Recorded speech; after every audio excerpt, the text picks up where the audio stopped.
Reporting is ordered, sir. You awake? Sorta. You forget your coffee? For once, I don't need it. I gotta talk to you about something. Okay.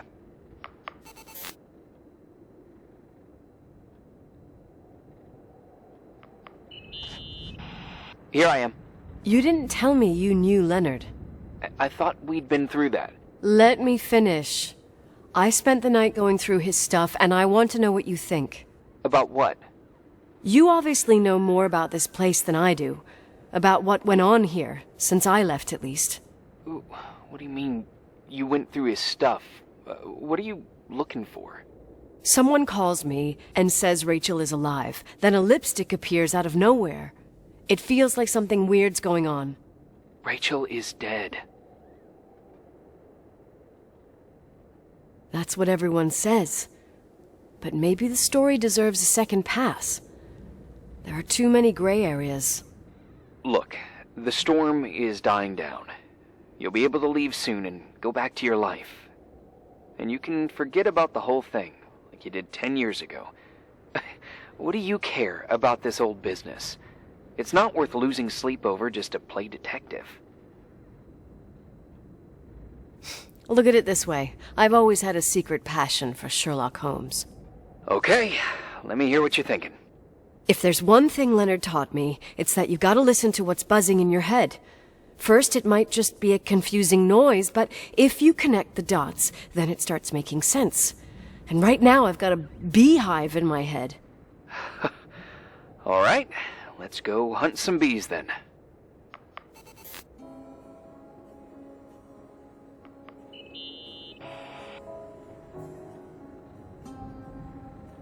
In this article from a couple years back, there's a statement by some girl who affirms she saw Rachel in a hallway at the Timberline.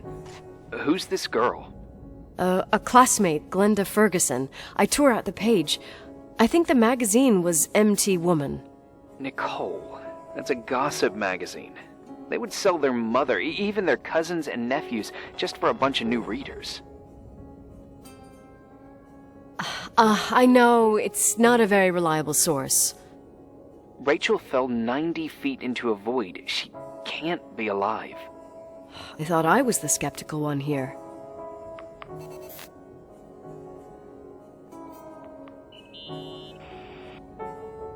So, listen to this. Graphologists doubt the authenticity of the suicide note left by the girl. Who said that? An investigative journalist. The article came out a year after her death. You think it's a setup? Perhaps. Okay, well, I'll hear you out.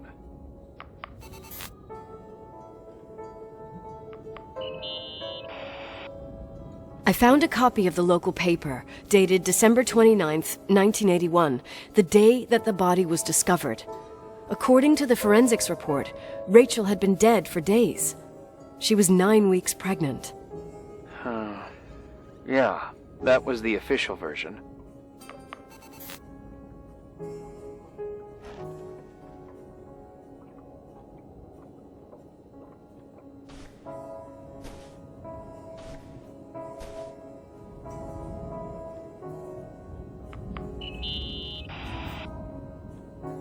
You know, I can't stop thinking about Rachel's father. Reverend Foster. He was a very strict man. Harsh, even for pastor standards. He and Leonard spent hours debating the nature of reality, the universe, and God. Well, opposites often attract. Do you ever see him? Rarely. He gives a service once in a while. Back in the day, I thought he was a kind of reptilian with a human skin suit. His daughter's death destroyed his ego. His faith made him even more cynical and lonely than he already was. I can remember him demanding total perfection from Rachel. That was insane. You don't think he could have harmed his daughter? Hey, no. But even Reverend Foster is a player we shouldn't underestimate in this story. Just saying. Right.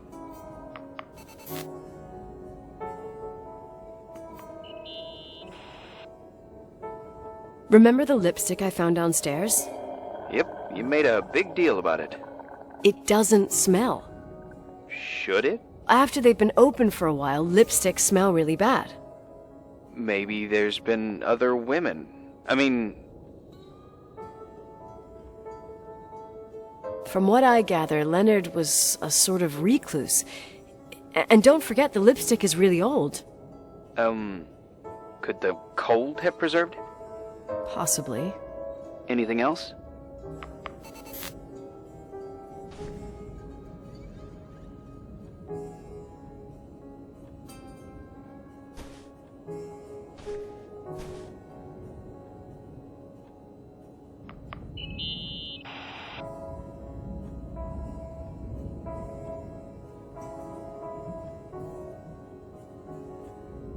Hey, I found a book in Leonard's things. It's a collection of poetry, but it's got notes written in it. Did your father write them? What do they say? Dates, notes, thoughts. Listen to this. Today I saw Rachel. Or Rachel is sad. Or Rachel says she feels alone. He kept a diary about her. But the book was printed 8 years after Rachel's death. Do you mean it's like he was talking with Rachel after she died? As if he saw her. Well, I mean, there must be an explanation. Of course, there's an explanation for everything, and we've got to find it. Okay, I'd say that's enough. Yeah, that's enough for tonight. Today, or what the hell time is it? You think there's a lot to dig up in this old story? You'll have to get out of this phone thing and drag me into town. You don't need my approval. Good job. You're getting the hang of it. But sometimes it's better to leave the skeletons in the closet. Once they come out, you never know what they'll have to say. It's a risk I already considered. I can handle it. Hard-headed like your father. Trust me, at least on this one thing. Go to bed. You need it. Agent Crawford, this bit of advice. I'll follow it to the T.